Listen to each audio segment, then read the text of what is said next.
Dear friend, no one really warns you about the quiet. They talk about retirement like it's a long-awaited exhale. No more alarms, no more rush hour, no more meetings, no more answering to anyone. And yes, there is relief in that. There is a sweetness in waking up and realizing the day belongs to you. But there can also be something else, sitting right beside the relief. Something you may not have expected. A strange, low-level feeling of being untethered. You wake up on a Tuesday and it feels a little like Sunday, not in the peaceful way, but in the way that makes you look around and think, what am I supposed to do with myself? You make coffee. You stand at the kitchen counter. The morning light is the same. The house is the same. You are the same. And yet something feels different.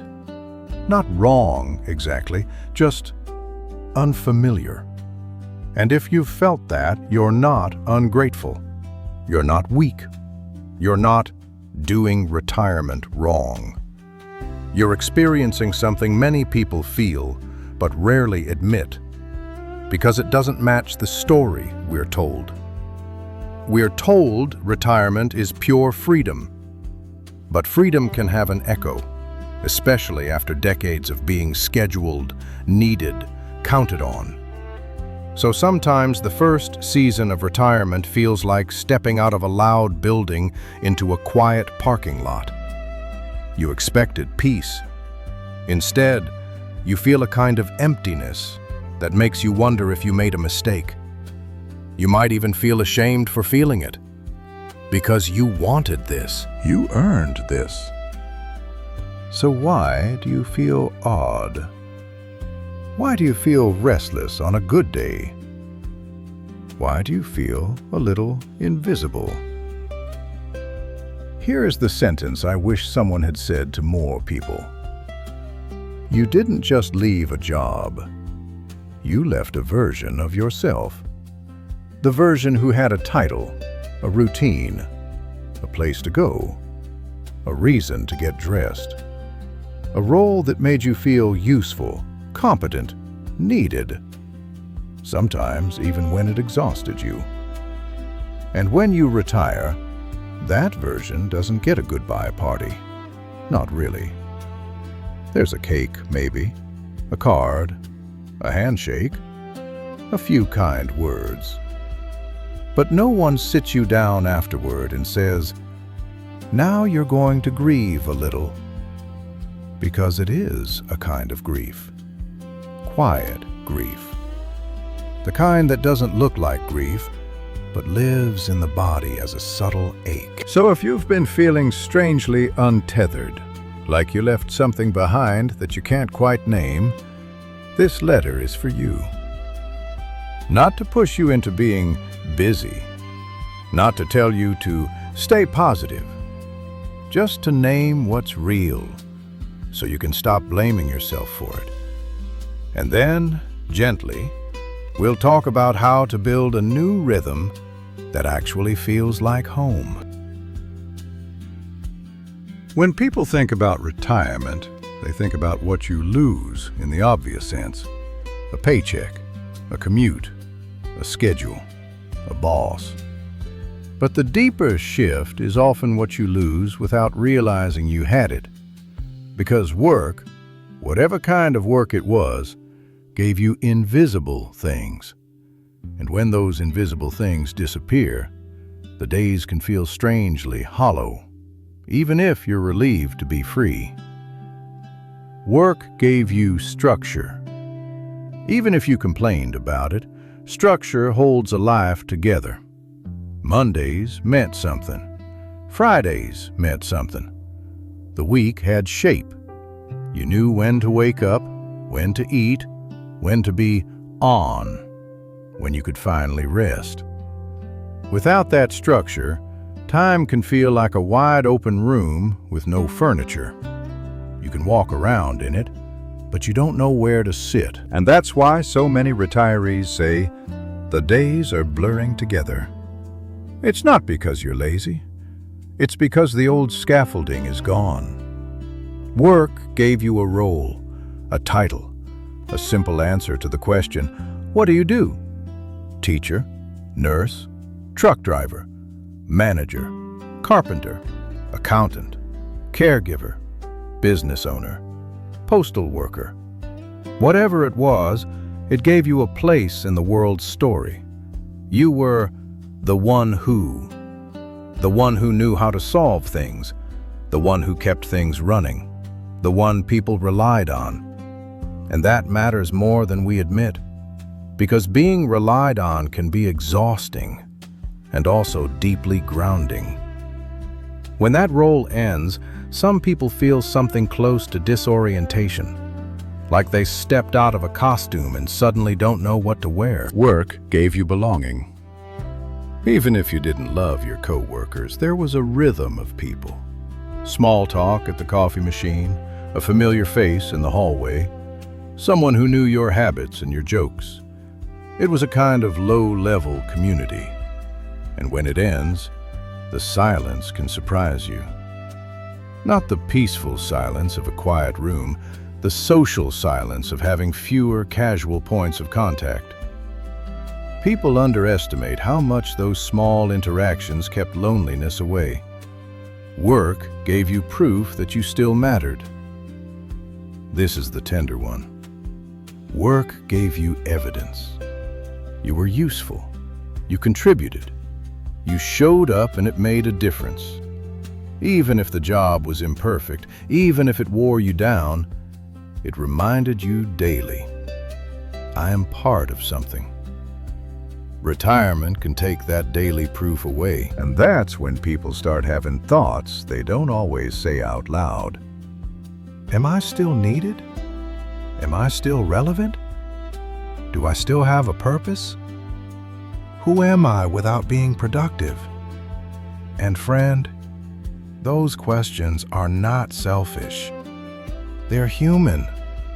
Because for decades, productivity and identity were tied together in our culture.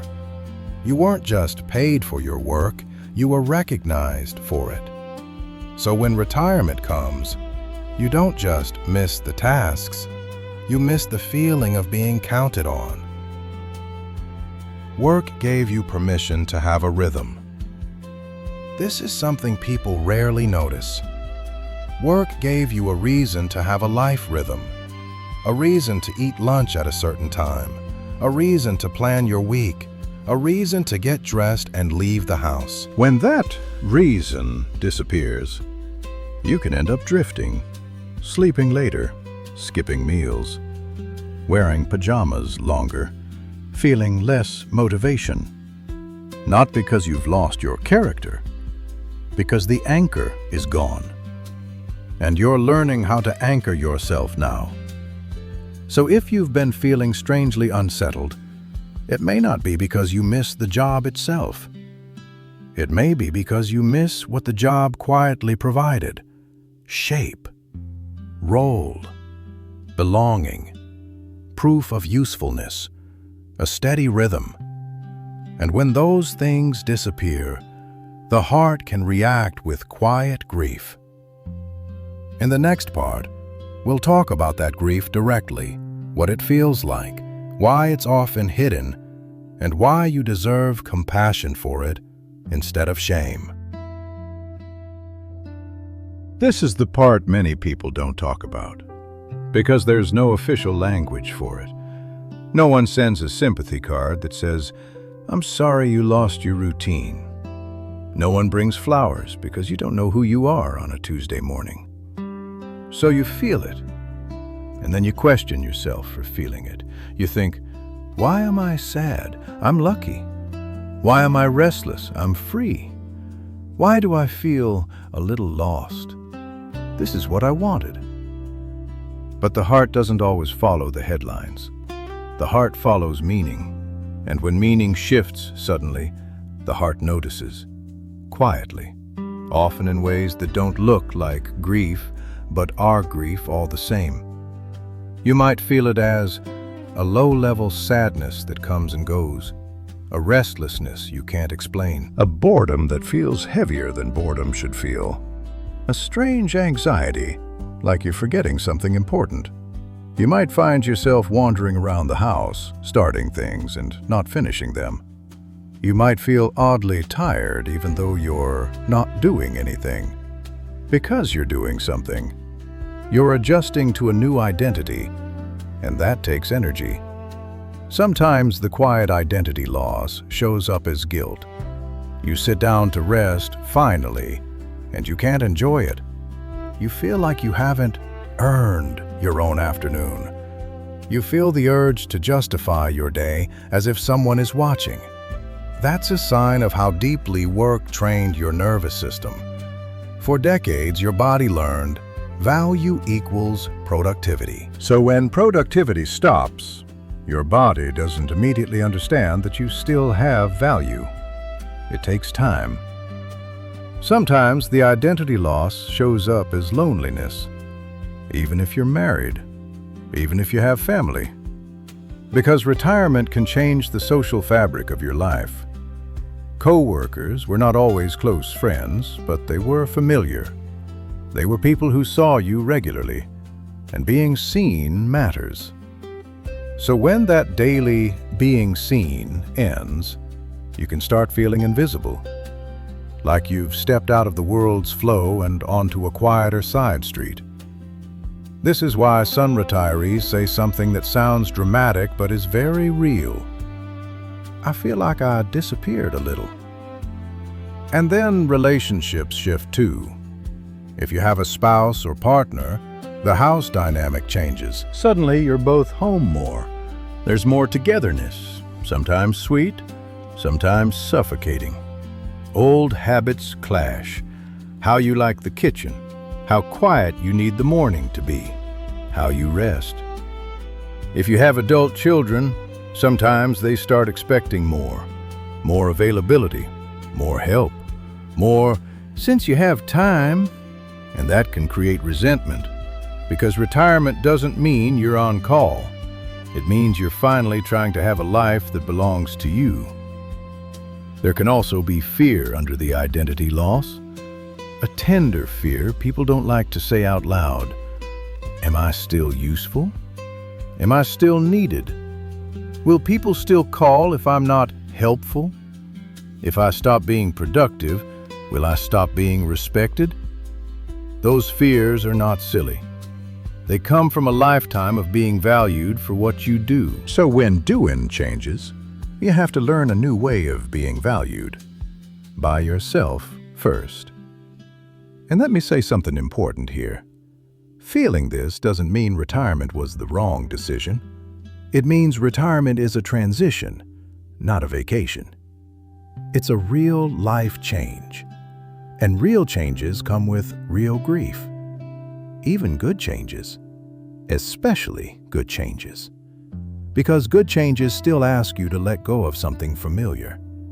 So if you've been sitting in that quiet, wondering why your freedom doesn't feel the way you imagined, please don't shame yourself.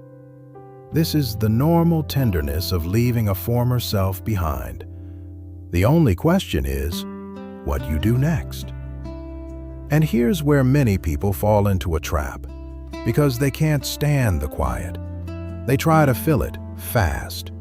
They try to stay busy. They try to replace the old structure with constant activity. Sometimes it helps, and sometimes it hides the grief instead of healing it.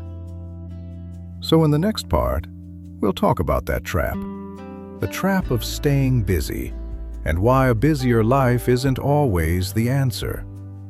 Often what you need isn't more activity, it's a truer rhythm. When the quiet feels uncomfortable, the first instinct is to fill it, to cover it with noise, to prove quickly that you're fine. So you start doing what you've always done when you felt unsteady. You get busy. You make lists. You run errands you don't really need to run. You reorganize the garage. You deep clean closets that were never bothering you. You say yes to every request because at least it gives the day a shape. You volunteer for everything. You join 3 groups at once. You take on projects that would exhaust the old working you. And to be fair, some activity is good. Movement is good. Purpose is good. Community is good. But there's a difference between building a meaningful life and using busyness like a blanket. Because sometimes staying busy is not energy. It's avoidance. It's a way of not sitting still long enough to feel the grief. Not feeling the loss of the old role. Not feeling the questions you're afraid to ask. Not feeling the tenderness of, who am I now? Busy can keep you from hearing yourself. And later in life, not hearing yourself comes with a cost. You can end up exhausted again, only this time you're exhausted without the paycheck, without the recognition, without the clear reason. You can end up resentful because you keep saying yes, but you don't know why. You can end up filling every hour and still feeling empty because what you're missing isn't an activity, it's an identity. And an identity isn't replaced by a calendar. It's rebuilt by rhythm. Here's a gentle truth. You don't need a busier life. You need a truer one.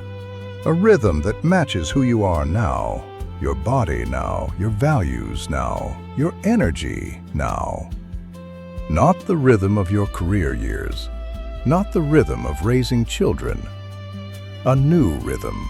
One that has room for rest without guilt, room for meaning without pressure, room for people without performance. And the reason this matters is because retirement can become 2 very different lives. For some, it becomes a beautiful, grounded season, simple, steady, alive. For others, it becomes either drifting or frantic busyness. Both are often responses to the same thing, a loss of structure and identity. So if you recognize yourself in the busy trap, please don't criticize yourself. It means you're trying to stabilize. You're trying to feel useful. You're trying to keep the day from swallowing you. But there's a kinder way to stabilize, a way that doesn't burn you out again, a way that builds a home inside your days.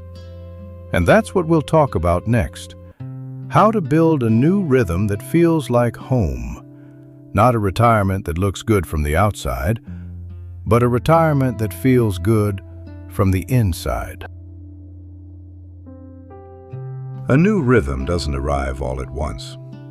It isn't a big reinvention. It's more like making a bed each morning. Small, steady choices that slowly teach your day where to rest. And the beautiful thing is, you don't need to figure out your entire purpose for the next 20 years. You just need a rhythm for the next week. A few anchors, a few gentle points of meaning. Because humans, especially after decades of working, don't thrive in endless open space. We thrive with some shape.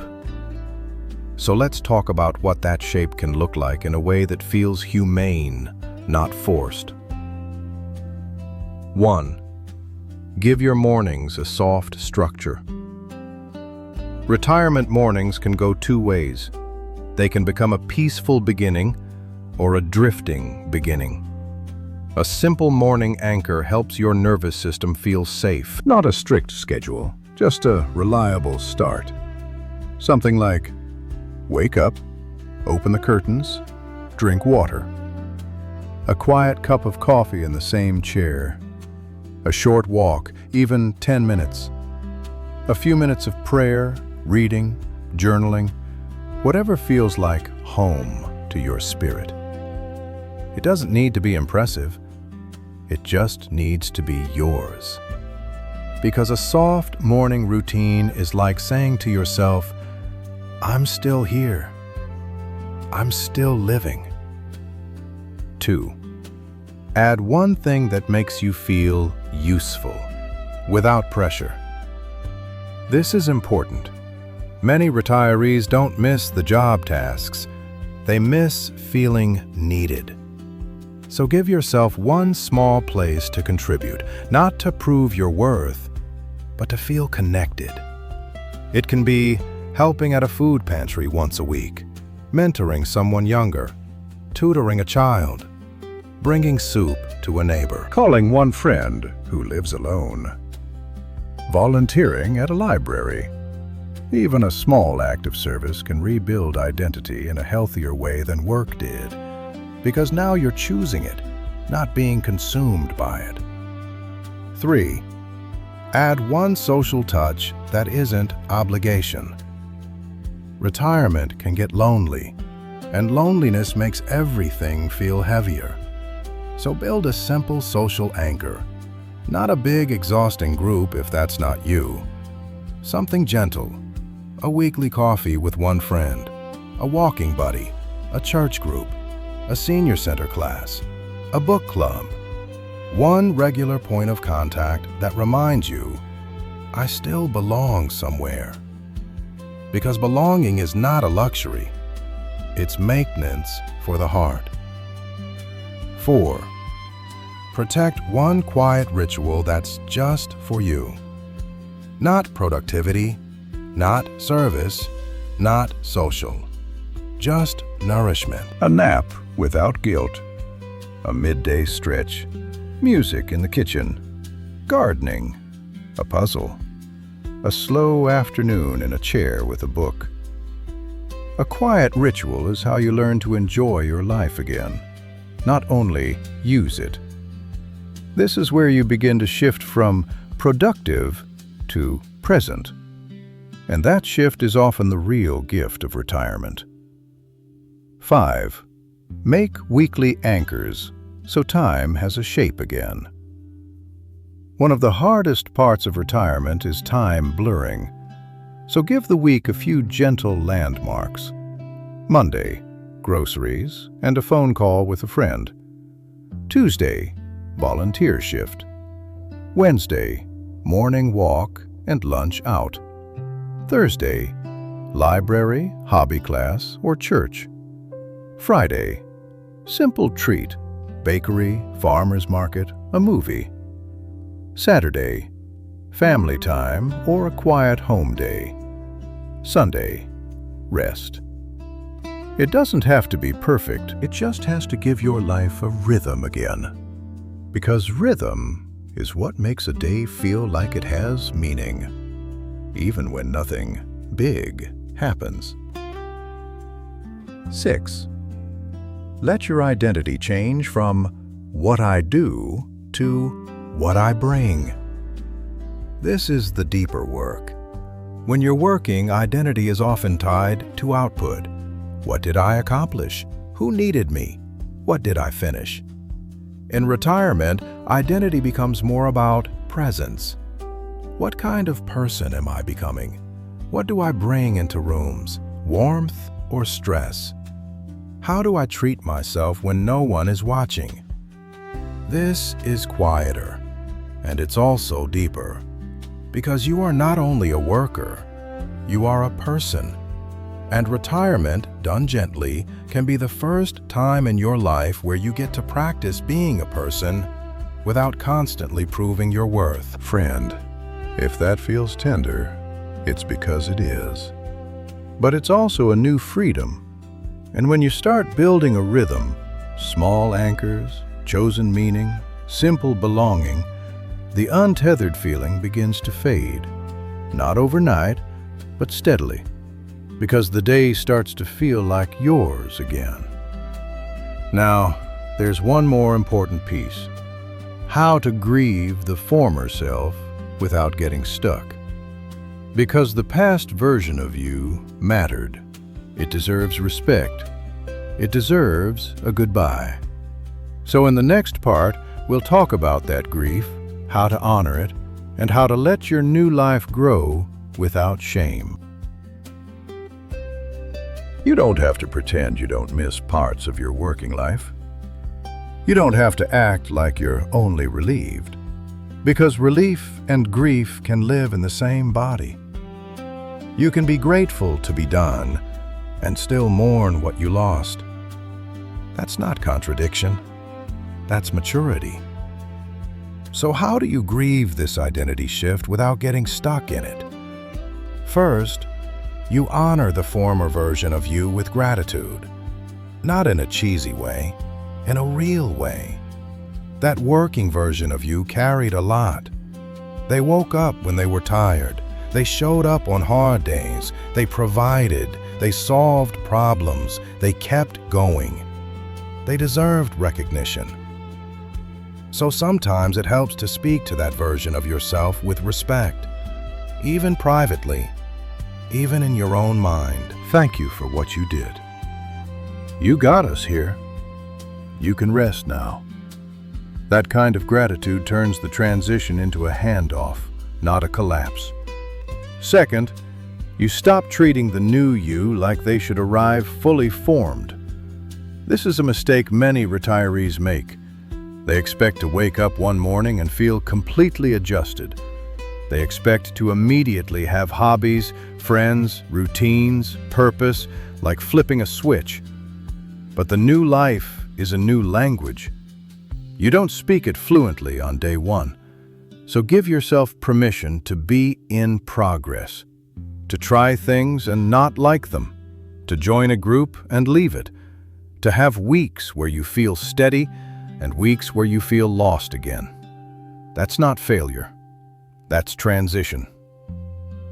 Third, you release the shame. Shame is what says, I should be happier. I should be grateful. I should have figured this out. But grief does not mean you made the wrong choice. It means you had something real. It means your work years mattered. And when something matters, letting it go touches the heart. So if you feel sad, don't shame the sadness. Hold it like you'd hold a child who's tired, not with panic, with gentleness. Fourth, you allow yourself to miss the people, even if you don't miss the job. Sometimes you don't miss the tasks at all. You miss the hallway conversations, the small jokes, the sense of being part of a team. So if you miss that, name it. Then build a few new places to be seen. It's not childish to need community. It's human. And finally, this is the quiet truth that helps most. You don't have to replace your old identity. You're not erasing who you were. You're expanding. You are adding a new chapter to a life that already has depth. The working you is still part of you. They're just not driving the car anymore. Now someone else is learning how to drive. A slower you, a calmer you, a more present you. A you who is allowed to be valuable without being exhausted. And that takes time. So be patient with the process. The new rhythm doesn't come from forcing. It comes from gently showing up to your days until your days start to feel like home. Now let me close this letter the way it deserves, with a reminder that you are not finished and you are not disappearing. You are still here and you still matter. Dear friend, if retirement has felt strange, if it has felt quieter than you expected, emptier than you were prepared for, please let this land softly. There is nothing wrong with you.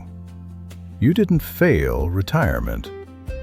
You're simply in the middle of a real transition. You didn't just leave a job. You left a version of yourself. And that version deserves respect. But the fact that you miss who you were at work does not mean you are less of a person now. It means you were someone who showed up, someone who carried responsibility, someone who mattered, and you still do. You may not be needed in the same way, but you are still needed. In different ways, in quieter ways. In the way your presence calms a room, in the way your wisdom can steady someone younger, In the way your kindness can make a neighbor feel less alone. In the way your life, simply lived with dignity, becomes a lighthouse for others. Retirement is not the end of you. It's the beginning of a quieter version of you. A version who doesn't have to prove their worth every day. A version who can live with more honesty about what matters. A version who can finally choose rhythm over rush. So if you're feeling untethered, start small. Give your mornings a gentle anchor. Choose one meaningful thing each week. Find one place you belong. Protect one quiet ritual that nourishes you. And when the old guilt rises, when you feel like you should be doing more, place a hand over your heart and remember, rest is not laziness. Rest is repair. And repair is part of living well. Friend, you are not disappearing. You are becoming. Slowly, quietly, surely. And one day, sooner than you think, you'll wake up and the quiet won't feel like emptiness. It will feel like peace. It will feel like a home you finally have time to live inside. Good night, and may this new chapter meet you with gentleness, one steady day at a time.